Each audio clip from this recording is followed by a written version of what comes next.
Alright, kita masuk di dalam firman Tuhan, saudara. Dan mari kita arahkan hati kita kepada Tuhan malam ini. Ya.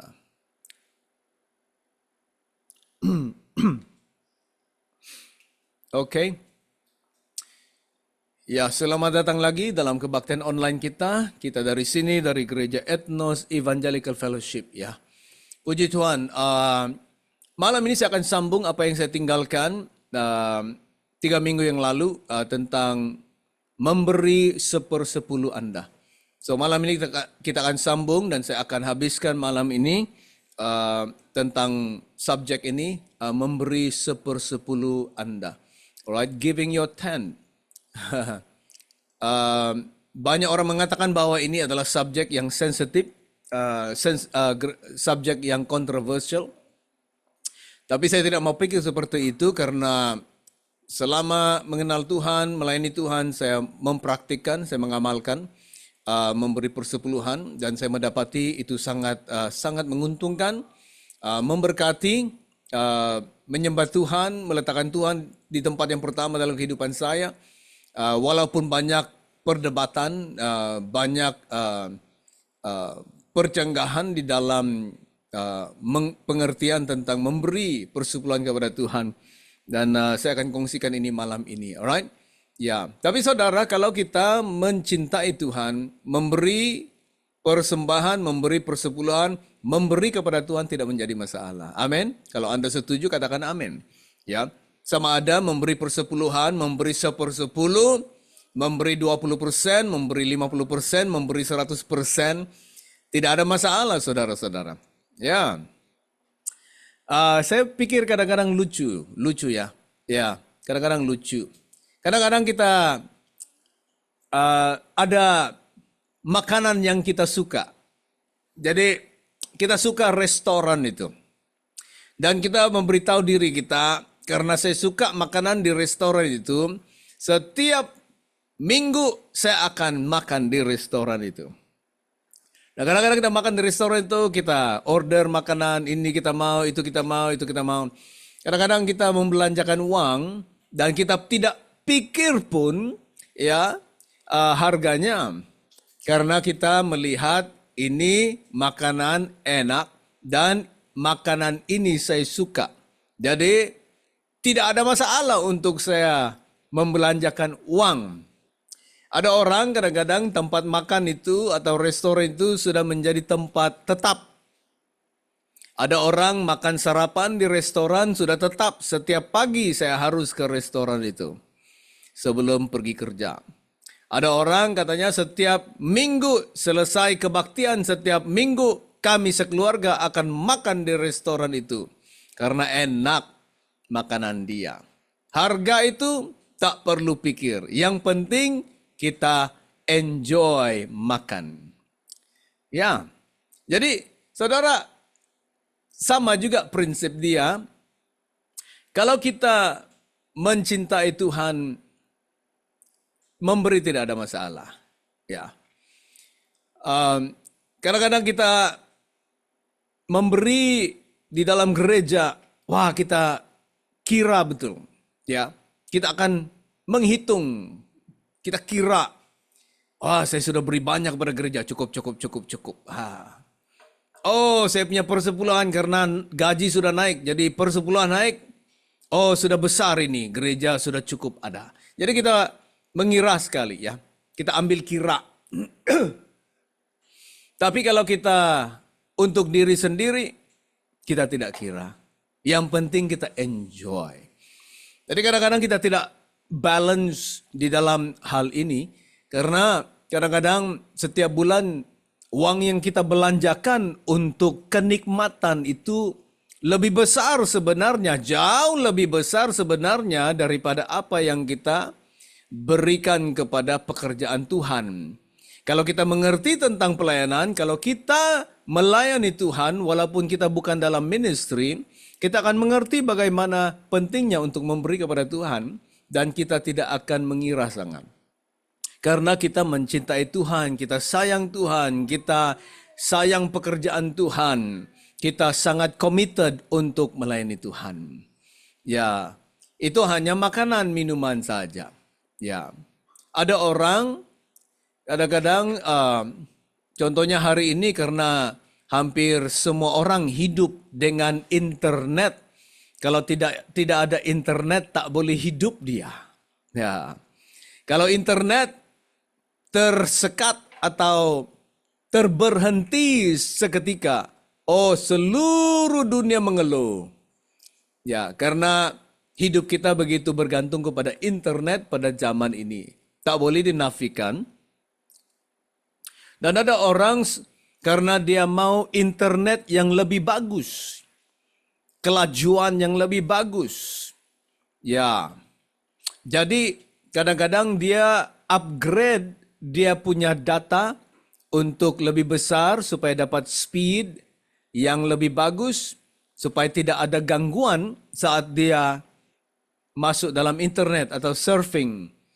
Jadi bulan-bulan dia bayar lebih. Ada yang bayar 300, ada yang bayar 500 ringgit, ada yang bayar lebih. Minimum hari ini pun sudah 100 lebih kalau internet. Kalau di Malaysia barangkali kalau Unify ada yang lebih murah lagi sedikit, tapi sudah pun hampir-hampir 100 ringgit. Itu pun dia punya megabytes tak besar, jadi kuranglah kelajuan dia. Dan banyak gangguan lah. Dia buffering, slow. Jadi tak ada pilihan, kita upgrade kepada 139 ringgit setiap bulan. Kadang-kadang gaji orang pun taklah besar, tapi dia sanggup bayar 139, 149, 170 lebih, 200 lebih, 300 lebih untuk mendapat megabyte yang lebih. Jadi karena itu kita tak pikir, walaupun budget kita sudah agak tidak mencukupi, tapi kita tak pikir. Tapi memberi perpuluhan, kita pikir, kira. Kadang-kadang kita juga gantung-gantung, tidak memberi perpuluhan. Itu internet. Ada orang, dia punya habit. Karena dia hisap rokok, karena dia minum. Jadi setiap hari harus beli. Jadi setiap bulan kalau dia kumpulkan, dia beli. Setiap bulan, kalau rokok pun barangkali mau 200-300 setiap bulan mungkin lebih. Tak pikir. Orang minum, ada yang minum setiap hari, mabuk. Harus mabuk setiap hari atau harus mabuk dalam satu minggu, harus ada mabuk. Minum bersama kawan, tak pikir. Lagipun dia belanja kawan, minum, mari minum. Ya, tagai kita. Ya, minum. Tak pikir. Dia belanjakan uang, tak pikir. Tapi kalau dalam gereja, dia kira. Dia beri sedikit, dia beri pun alang-alang, mau beri kah tak beri, tak pikir. Saudara, sikap itu harus diubah. Saya percaya sikap. Masalah di sini adalah sikap kita, karena kita tidak meletakkan Tuhan di tempat yang utama dan pertama. Kita lupa bahwa Tuhan adalah yang terutama dan yang pertama dalam hidup kita. Tanpa Tuhan, kita tak boleh hidup. Yesus berkata, tanpa aku kamu tidak boleh berbuat apa-apa. Kita tidak sadar bahwa pentingnya Tuhan berada dalam hidup kita, dan sebenarnya kehidupan kita sehari-hari berpusat kepada Tuhan ataupun berputar di dalam Tuhan.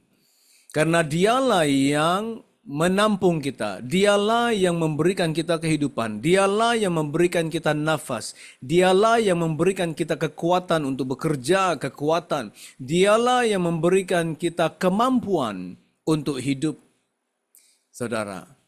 Tapi kita lupa itu dan kita tidak pikir. Ya. Jadi dalam hal memberi banyak boleh disebutkan, dan ada banyak perdebatan di luar sana. Hari ini di internet banyak tentang memberi perpuluhan didebatkan. Banyak kalau kita buka internet, banyak didebatkan. Adakah perpuluhan itu hari ini? Adakah perpuluhan itu masih berlaku? Adakah memberi 1/10 itu perjanjian baru? Adakah memberi 1/10 itu ya masih berlaku hari? Banyak perdebatan kalau kita lihat saudara-saudara. Dan banyak di gereja hari ini dipengaruhi dengan artikel-artikel seperti ini. Jadi banyak jemaat di gereja sudah lebih pintar daripada gembala dia. Sudah lebih pintar. Tapi kita tanya soalan dalam banyak perdebatan dengan banyak hal yang didebatkan, terutamanya tentang persepuluhan. Kita tanya soalan, apakah yang saya sudah lakukan untuk kerajaan Tuhan? Apakah yang saya sudah buat untuk membangun kerajaan Tuhan? Dengan banyak perdebatan dan percenggahan tentang penafsiran dan juga pemahaman tentang memberi, tanya soalan secara pribadi, apakah yang saya sudah lakukan untuk membangun gereja saya? Apakah yang sudah saya lakukan untuk mendukung pelayanan gereja saya, gembala saya? Ya. Ada pepatah bahasa Inggris yang mengatakan, seekor tikus di belakang mimbar lebih gemuk daripada pastor yang berdiri di depan mimbar. Nggak tahu siapa yang paham tuh. The mouse behind the pulpit is more healthier and fatter than the pastor who stand behind the pulpit. Maksudnya, tikus itu lebih sehat, lebih gemuk daripada gembala yang menggembalakan gereja. Kenapa? Karena jemaat gereja tidak paham untuk mendukung gereja. Ya, sedangkan gembala itu memberikan hidupnya, keluarganya, waktunya. Dia mengorbankan, dia memberi komitmen kepada Tuhan untuk melayani Tuhan sepenuh waktu.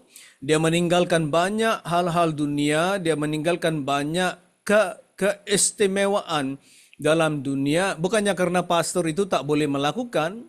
Pastor boleh juga cari kerja, pastor juga boleh buat bisnis untuk menampung dirinya, tetapi masalahnya itu akan membawa kesan di dalam pelayanan dia.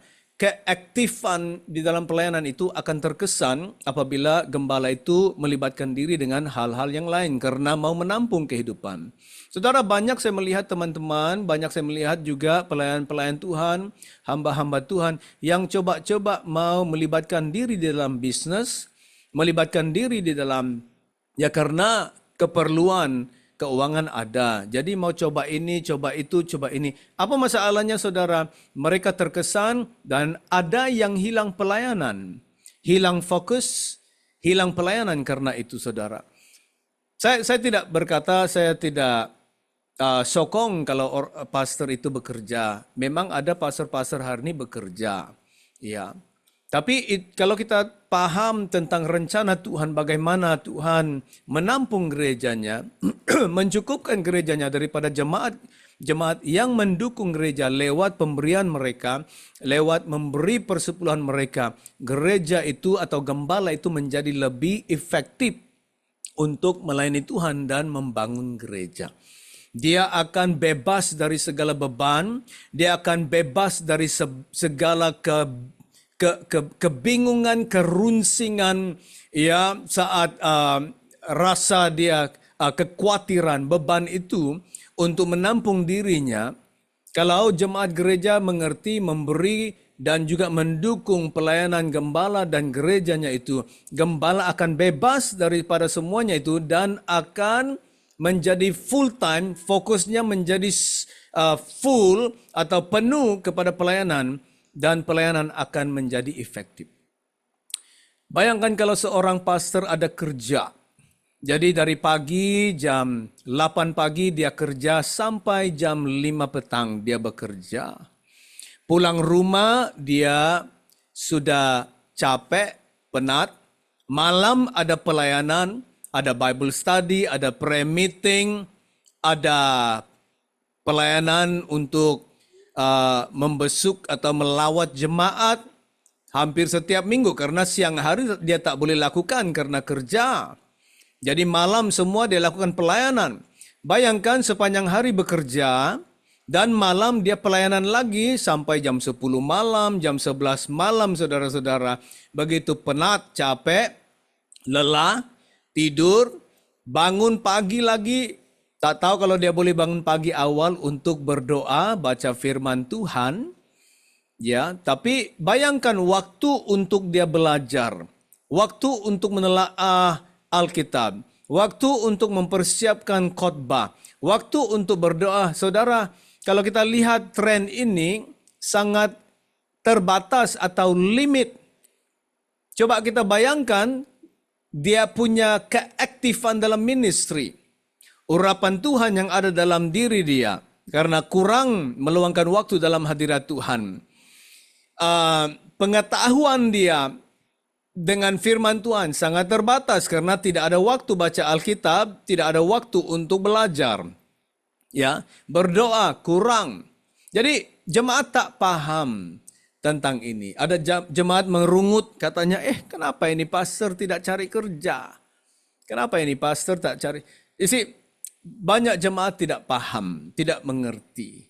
Kalau kita mengerti saudara, kita tahu tanggung jawab kita, pentingnya untuk memberi, pentingnya untuk murah hati, generous, pentingnya untuk mendukung pelayanan, pentingnya untuk setia memberi persepuluhan di dalam gereja, karena inilah yang akan terjadi apabila kita setia dalam memberi kepada Tuhan.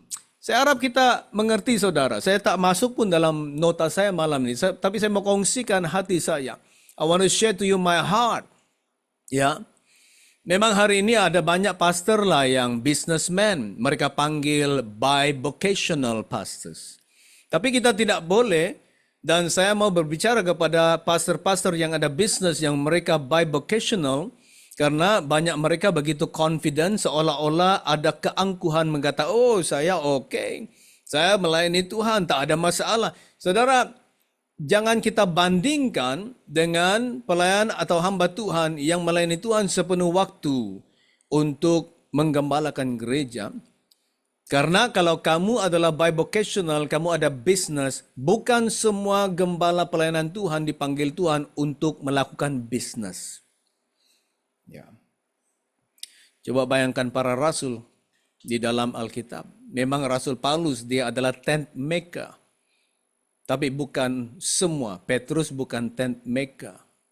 Yakobus, Yohanes, Markus, apa semua bukan tent maker. Hanya Paulus disebut tent maker. Mungkin kita boleh belajar sesuatu daripada dia. Tapi bukan semua orang ada kemahiran untuk buat bisnis. Bukan semua pastor ada kemahiran untuk atau ada skill, ada kemahiran untuk melakukan bisnis. Ya. Jadi kita harus paham, kita harus mengerti pentingnya gereja kita sayang. Gembala kita harus dukung, kita harus sayang pelayanan gereja. Karena kalau gereja cukup secara keuangan, gembala akan melayani secara efektif. Pikirannya, perasaan dia begitu fokus dalam melayani Tuhan. Saudara, saya harap Anda boleh tangkap ini.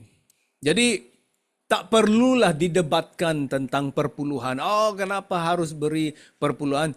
10%, kalau gaji kita 3.000 setiap bulan, 3.000 ringgit, perpuluhan kita adalah 300 ringgit. Itu milik Tuhan. Imamat 27 ayat 30 katanya itu adalah milik Tuhan. 1/10 itu adalah milik Tuhan dan itu adalah kudus bagi Tuhan. It's holy unto the Lord. Kudus. Milik Tuhan bukan milik saya. Jadi kita berikan kembali milik Tuhan yang 10%. Amin. Ada orang tak mau bagi. Besarnya 300. Tak mau bagi. Tapi setiap bulan dia pergi makan. Tak kira satu bulan berapa ratus, tak kira. Kadang-kadang satu makan di restoran itu sudah 200-300 ringgit makan, tak kira. Ya. Dia beli minum, dia beli rokok berapa ratus, tak kira. Right? Ya, dia belanja, dia pergi holiday ke Bali. Tiket, hotel semua ribuan ringgit, tak kira. Haleluya. Beli handphone baru, beli kereta baru, beli rumah baru, tak kira. Alright. Kadang-kadang kita memberi kepada diri kita jauh lebih besar daripada apa yang kita berikan kepada Tuhan. Kalaulah kita hanya setia kepada apa yang firman Tuhan katakan, 10% kembalikan kepada Tuhan. Tuhan berjanji akan memberkati 90% yang tinggal kepada kita. Haleluya. Haleluya. Kita sama-sama membangun kerajaan, kita melayani Tuhan. Bukan saja kita percaya kepada Tuhan, bukan saja kita pergi gereja setiap hari Minggu untuk, ini istilah dipakai sembahyang, sebenarnya tak betul. Kita beribadah kepada Tuhan, bukan sembahyang. Kita beribadah, berbakti kepada Tuhan, bukan sembahyang. Ya, karena banyak orang Kristen dia hanya sembahyang, jadi hidupnya tak progres, hidupnya tak berubah karena dia hanya sembahyang. Dia tidak beribadah, dia tidak berbakti kepada Tuhan. Memberi perpuluhan, memberi mendukung gereja itu adalah satu ibadah kepada Tuhan. Kita berbakti kepada Tuhan, melayani Tuhan dengan melayani gereja Tuhan. Saudara, haleluya. Daripada kita mau berdebatkan, panggil pastor mau debat, kata perpuluhan bukan lagi perjanjian baru dan semuanya. Itu tak betul, saudara. Saya tanya soalan, yang mau debat-debat itu saya mau tanya soalan, adakah baca Alkitab? Tak baca Alkitab, dia baca internet. Dia baca internet, dia baca artikel orang lain yang menyerang tentang pelajaran ini. Dia tak baca Alkitab. Ada orang tanya saya tentang pembaptisan Roh Kudus. Katanya, tidak ada orang yang boleh membaptis orang dalam Roh Kudus. Hanya Yesus yang membaptis dengan Roh Kudus. Ya betul, saya kata betul. Hanya Yesus yang membaptis Roh Kudus, betul. Tetapi Tuhan memakai hamba-hamba Tuhan, pelayan-pelayan Tuhan untuk menjadi saluran dengan menumpang tangan kepada orang yang percaya untuk menerima Roh Kudus. Bukan kita hanya saluran, instrumen, tumpang tangan kepada orang yang sudah percaya Yesus untuk menerima Roh Kudus. Dia kata, saya tak percaya. Gereja kami tak percaya. Denominasi kami tak percaya. Tidak ada dalam Alkitab. Katanya tidak ada dalam Alkitab orang membaptis orang lain dalam Roh Kudus. Hanya Tuhan Yesus yang membaptis Roh Kudus. Jadi saya kata saya tidak ada masalah dengan argumen ini, ya, karena ini bukan fundamental. Tapi saya berikan ayat yang menunjukkan dan membuktikan bahwa pembaptisan Roh Kudus melibatkan penumpangan tangan. Karena dia bilang tidak ada dalam Alkitab. Jadi saya tunjukkan di dalam Alkitab. Dalam Kisah Rasul 8 dan Kisah Rasul 19. Sebenarnya di dalam perjanjian baru ada banyak juga kejadian bahwa penumpangan tangan kepada nabi-nabi yang dipanggil Tuhan, hamba Tuhan, raja apapun, ditumpang tangan lalu mereka menerima urapan Tuhan. Jadi dalam Kisah Rasul 8 dan Kisah Rasul 19 jelas dinyatakan di situ, katanya orang yang sudah percaya itu saat mereka tangan ditumpangkan di atas mereka, mereka menerima Roh Kudus atau pembaptisan Roh Kudus. Memang istilah pembaptisan Roh Kudus itu tidak ada dalam Alkitab. Tapi itulah istilah yang kita pakai, orang yang menerima Roh Kudus, dipenuhi Roh Kudus lewat penumpangan tangan, dibaptis dalam Roh Kudus. Memang benar hanya Yesus yang membaptis Roh Kudus, tapi ada saluran yaitu penumpangan tangan, ditumpangkan kepada orang percaya menerima Roh Kudus. Jadi dia kata tidak ada dalam Alkitab. Sebenarnya ada. Dua contoh saya bagi, Kisah Rasul 8, Kisah Rasul 19. Cuma masalahnya kadang-kadang karena orang sudah mendengar pengajaran lain, jadi apa yang kita tunjukkan pun dalam Alkitab, dia tidak mau melihat. Ada tertulis, tapi dia tidak mau melihat karena ada pengajaran yang sudah dia dengar. Ini masalah dia. Jadi argumen hari ini mereka kata, memberi persepuluhan bukan perjanjian baru, itu perjanjian lama. Dan mereka berkata, tidak ada perintah di dalam perjanjian baru untuk memberi persepuluhan.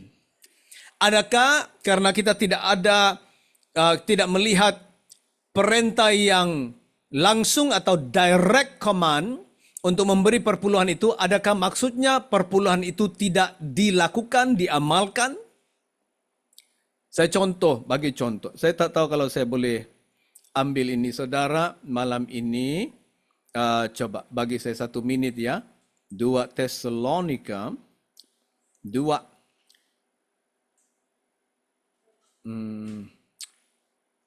Right? Oke. Saya cari dulu. 1 Tesalonika. Ini bukan dalam nota saya, itulah sebabnya saya mau cari dulu. Hai. Di mana itu?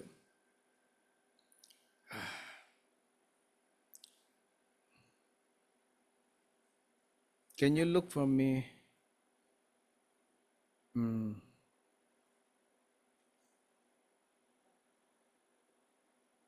Haleluya, karena saya mau tunjukkan satu prinsip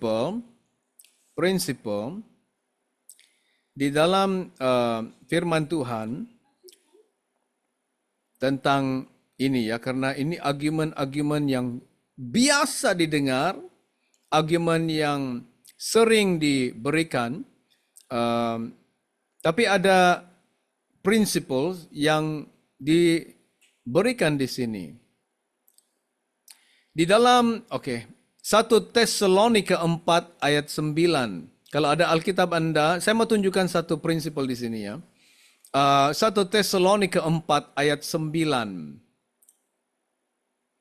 1 Tesalonika 4 ayat 9. Paulus berkata di sini tentang kasih persaudaraan tidak perlu dituliskan kepadamu. Karena kamu sendiri telah belajar kasih mengasihi dari Allah. Ini prinsip. Ini berbicara tentang kasih akan persaudaraan. Paulus berkata kepada orang Tesalonika, tak perlu saya tuliskan tentang kasih persaudaraan kepada kamu, tentang mau belajar kasih mengasihi. Karena kamu sendiri telah belajar kasih mengasihi. Jadi Paulus waktu dia menuliskan surat ini kepada orang Tesalonika, dia tidak mengajar mereka untuk saling mengasihi. Dia tidak mengingatkan mereka di dalam surat dia untuk mengasihi karena mereka sedang melakukannya. Ini principles. Ya. Sama juga dengan memberi persepuluhan. Di dalam perjanjian baru tidak di-emphasis, tidak ditegaskan atau tidak diperintahkan. Tidak ada perkataan yang memerintahkan perjanjian baru di dalam surat-surat untuk memberi persepuluhan. Tidak ada perintah langsung atau direct command. Kenapa? Karena budaya, amalan, orang-orang yang percaya Tuhan pada waktu itu, mereka sedang mengamalkan dan melakukan. Sama dengan prinsip dia di dalam 1 Tesalonika 4 ayat 9. Paulus berkata, tak perlulah saya tuliskan kepada kamu tentang kasih mengasihi. Karena kamu sudah belajar kasih mengasihi. Seolah-olah kalau kita lihat persepuluhan, firman Tuhan mengatakan tak perlulah di dalam perjanjian baru, tak perlulah ditegaskan, dituliskan untuk kamu memberi persepuluhan. Karena memang kamu sedang melakukannya. Saya harap kita dapat tangkap itu. Tapi saya mau berikan satu ayat di dalam perjanjian baru tentang memberi persepuluhan. Karena mereka bilang tidak ada perintah langsung memberi persepuluhan. Saya mau tunjukkan sesuatu saudara kepada kita. Benarkah tidak ada? Saya mendapati ada. Dan itu dari mulut Tuhan Yesus sendiri. Saya tak tahu berapa di antara kita lebih hebat, lebih besar dari Tuhan Yesus, atau lebih hebat atau lebih besar daripada firman Tuhan untuk kita menggali firman Tuhan, untuk kita mau menafsir, mendapat kita punya pengertian lebih hebat dari firman Tuhan untuk meyakinkan orang bahwa persepuluhan itu tidak ada dalam perjanjian baru. Ya. Saya tidak pakai nota saya untuk khotbah malam ini, saya hanya kongsikan hati saya. Tapi poin-poin ini adalah poin yang sangat penting yang saya mau kongsikan. Karena argumen-argumen yang ada di luar sana. Saudara, kalau kita tidak memberi perpuluhan atau tidak setia dalam memberi persembahan untuk mendukung gereja, sebenarnya kita tidak melayani Tuhan. Walaupun kita bilang kita percaya Tuhan, sebenarnya tidak sepenuhnya, tidak committed. Karena kalau kita percaya Tuhan Yesus, kita melayani Tuhan Yesus, memberi itu adalah suatu pelayanan dan komitmen. Matius 23 ayat 23. Matius 23 ayat 23. Ini perkataan Yesus sendiri. Di dalam Alkitab bahasa Inggris ada Alkitab yang dipanggil red letters, ya, ataupun tulisan merah. Yang ditulis merah itu adalah perkataan Tuhan Yesus. Jadi di sini katanya Yesus berkata, celakalah kamu, hai ahli-ahli Taurat dan orang-orang Farisi, hai kamu orang-orang munafik, sebab persepuluhan dari selasi, adas manis, dan jintan kamu bayar. Tetapi yang terpenting dalam hukum Taurat kamu abaikan, yaitu keadilan, belas kasihan, dan kesetiaan. Yang satu harus dilakukan dan yang lain jangan diabaikan. Jadi banyak orang menafsir ayat ini, katanya, oh, perpuluhan tidak lagi kata Yesus di sini, maksudnya perpuluhan tak penting, yang penting adalah hukum Taurat tentang keadilan, belas kasihan, kesetiaan. Itu penafsiran yang salah. Karena kata Yesus, yang satu harus dilakukan. Dan yang lain, yaitu keadilan, belas kasihan, kesetiaan, jangan diabaikan. Maksudnya semuanya harus dilakukan. Katanya, orang Farisi, orang ahli-ahli Taurat, kamu memberi persepuluhan dari selasi, adas manis, jintan, kamu bayar, kamu amalkan, kamu lakukan. Maksudnya orang Farisi ini, ahli-ahli Taurat ini, kalau memberi persepuluhan kepada Tuhan begitu teliti, dikira betul-betul. Bayangkan selasi, adas manis, jintan kamu bayar. Atau bayangkan kalau dia menuai itu kacang hijau, dia hitung kacang hijau satu persatu karena dia mau teliti. Jadi dia akan hitung berapa kacang hijau. Oh, ada 100 biji. Asingkan 10 biji untuk Tuhan. Kira 100 lagi, asingkan 10 biji begitu. Begitu teliti mereka. Bukannya Yesus, bukan dia bermaksud jangan bagi perpuluhan. Tuhan Yesus kata bagi perpuluhan.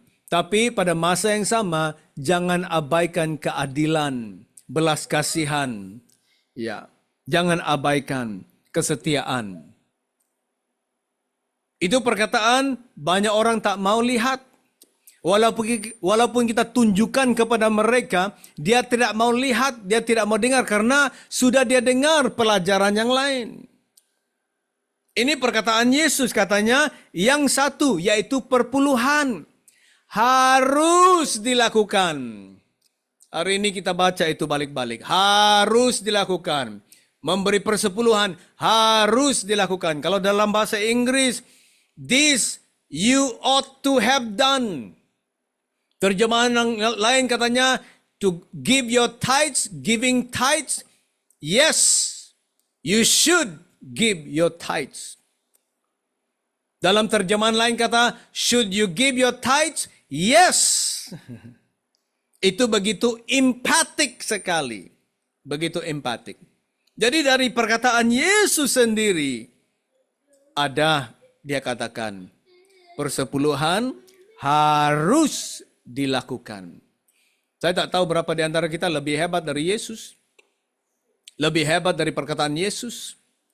Kata Yesus harus dilakukan. Tapi janganlah dilakukan seperti orang Farisi dan ahli Taurat. Mereka berikan saja, tapi diabaikan belas kasihan. Diabaikan keadilan, diabaikan kesetiaan. Tak balance. Jangan jadi munafik, jangan jadi seperti orang Farisi. Kita lakukanlah perintah Tuhan. Tapi jangan abaikan keadilan, kesetiaan. Jangan abaikan. Jadi ini salah satu contoh saja. Ada disebutkan di dalam perjanjian baru. Yesus kata harus dilakukan. Harus dilakukan. Harus dilakukan. Memberi 1/10. Ya, 1/10. Banyak orang berkata, oh persepuluhan tidak disebutkan di dalam perjanjian baru. Ada. Dalam Galatia, dalam Ibrani, di dalam Roma. Perkataan Yesus sendiri dalam Matius 23 ayat 23. Ada saudara-saudara. Satu lagi principles yang saya mau tunjukkan. Itu tadi dari 1 Tesalonika 4 ayat 9. Ini dalam buku Kisah Rasul. Dalam buku Kisah Rasul, 28 pasal. Di dalam 28 pasal dalam buku Kisah Rasul, tidak ada satu perkataan tentang kasih. Tidak ada. Boleh baca saudara Kisah Rasul, baca dari pasal 1 sampai akhir. Tidak ada perkataan tentang kasih. Ya. Jadi begini. Karena tidak ada perkataan kasih dalam buku Kisah Rasul, adakah kita mau ajar dan khotbahkan? Orang juga boleh putar belitkan. Katanya, oh buku Kisah Rasul tak ada kasih. Tidak ada perkataan kasih. Jadi kasih itu tak penting. Sembah Yesus saja. Beritakan Yesus saja, tak ada kasih. Boleh dikhotbahkan seperti itu. Tapi adakah karena tidak disebutkan kasih, kita tidak hidup dalam kasih? Tuhan tidak mengasihi? Tidak. Kenapa saudara? Karena emphasis di dalam Kisah Rasul bukanlah pelajaran atau memberitakan kasih. Emphasis dalam Kisah Rasul adalah penginjilan. Emphasis dalam Kisah Rasul adalah pergi beritakan Injil kepada segala bangsa. Itulah yang dilakukan para rasul. Memberitakan Injil dari Jerusalem, Yudea, Samaria, dan sampai ke ujung bumi. Itu yang mereka lakukan. Jadi itulah subjek, itulah pelajaran dalam buku Kisah Rasul. Ya. Jadi kita harus tahu tujuannya buku atau surat-surat itu ditulis. Kita harus tahu tujuannya, misinya, supaya kita mengerti apa maksud buku-buku itu dituliskan di dalam Alkitab. Jadi saudara, kita boleh berbicara banyak tentang perdebatan, argumen tentang ini. Tapi saya mau tutup dengan ini saudara. Banyak yang saya boleh sebutkan di sini, ini nota saya banyak. Tapi begini saudara, kesimpulan kita. Kita memberi persembahan, kita memberi persepuluhan. Sebenarnya tidak ada masalah bagi Tuhan. Kalau kita pilih cara memberi kepada Tuhan dengan memberi perpuluhan, atau kita pilih memberi kepada Tuhan dengan memberi persembahan, atau kita pilih kita beritahu Tuhan setiap bulan saya bagi 20% kepada Tuhan daripada gaji saya. Atau Tuhan 50% saya akan berikan kepada Tuhan. Ada satu businessman di Malaysia, dia diberkati Tuhan begitu besar, dia tak perlu uang banyak karena bisnisnya begitu banyak, begitu diberkati Tuhan. Jadi dia buat keputusan, dia berkata, Tuhan, saya berikan 90% kepada Tuhan. Saya hanya akan simpan 10% untuk diri saya. Karena bisnis dia berbilion ringgit. Ya, kalau 10% itu pun masih bilion juga. Perlukah kita bilion setiap bulan, saudara? Tak habis. Jadi 90% itu dia berikan kepada pelayanan-pelayanan. Dia hidup hanya dalam 10%, itu pun sudah cukup untuk dia. Jadi memberi cara apapun tidak ada masalah bagi Tuhan. Tapi Tuhan memberikan kita 1/10 untuk tempat permulaan kita untuk memberi. Kalau kita setia, itu akan memberkati pelayanan, gereja akan dibangun. Saudara, begini kita punya kesimpulan malam ini, the conclusion. Kita memberi karena kita mencintai Tuhan. Yang pertama. Kita memberi, yang kedua, karena kita mengakui segala apa yang kita ada datang dari Dia. Yang ketiga, kita memberi karena kita mau menolong, mendukung, membantu gereja supaya gembala kita mencukupi supaya tidak akan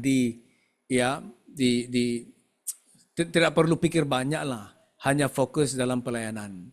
Jadi kita mau membangun gereja. Itulah kita mau setia dalam memberi persepuluhan, memberi persembahan. Saudara, ada orang dia kata, oh tak mau beri persepuluhan, saya hanya bagi setiap minggu persembahan.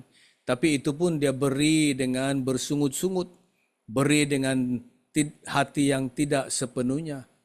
Lebih baik jangan berilah. Ini adalah suatu panggilan dari Tuhan untuk membangun gereja Tuhan, untuk melayani Tuhan lewat memberi persembahan, memberi persepuluhan. Adakah Anda mau menyahut panggilan Tuhan ini? Saudara, berdoalah malam ini dan buat keputusan untuk membangun kerajaan Tuhan sama-sama. Mari kita berdoa. Terima kasih Bapa. Terima kasih perkongsian firman Tuhan pada malam ini. Saya berdoa bahwa firman Tuhan ini akan sentiasa didengar dalam hati kami, telinga kami. Dan bukan saya didengar, tapi dilakukan Tuhan. Terima kasih karena segala berkat-Mu dalam hidup kami. Terima kasih karena Engkau yang memampukan kami. Terima kasih karena Engkau yang mencukupkan kami. Terima kasih karena nafas yang Kau berikan. Terima kasih karena kodrat dan juga kesehatan yang Engkau berikan. Hikmat dan kebolehan yang sudah Engkau berikan kepada kami. Sehingga kami memperoleh dan beroleh berkat juga kemakmuran, kekayaan dalam hidup kami. Pakai kami, jadikan kami untuk menjadi saluran berkat kepada pelayanan-pelayanan, gereja-gereja di mana kami melayani dan berbakti. Terima kasih Bapa. Saya berdoa Engkau memberkati gereja-gereja kami. Engkau memberkati gembala-gembala kami. Supaya gereja kami ada mencukupi. Dan gembala-gembala kami ada mencukupi. Dan mereka akan fokus di dalam melayani Tuhan. Meluangkan waktu dalam hadirat Tuhan. Berdoa, baca Alkitab, belajar Alkitab. Supaya mereka melengkapi diri. Dan mereka diurapi saat meluangkan waktu dalam hadirat Tuhan. Bapa, dalam nama Yesus, mereka akan dikuatkan, mereka akan dikuasai, mereka akan dipenuhi oleh Roh Kudus, sehingga mereka menjadi hamba-hamba Tuhan yang efektif. Terima kasih Bapa di sorga, terpuji nama-Mu. Berkati kami semua saat kami bersama-sama melayani Tuhan. Di dalam nama Yesus kami berdoa. Amin dan amin. Tuhan memberkati saudara, kita akan jumpa minggu depan. Shalom dan selamat malam. Amen.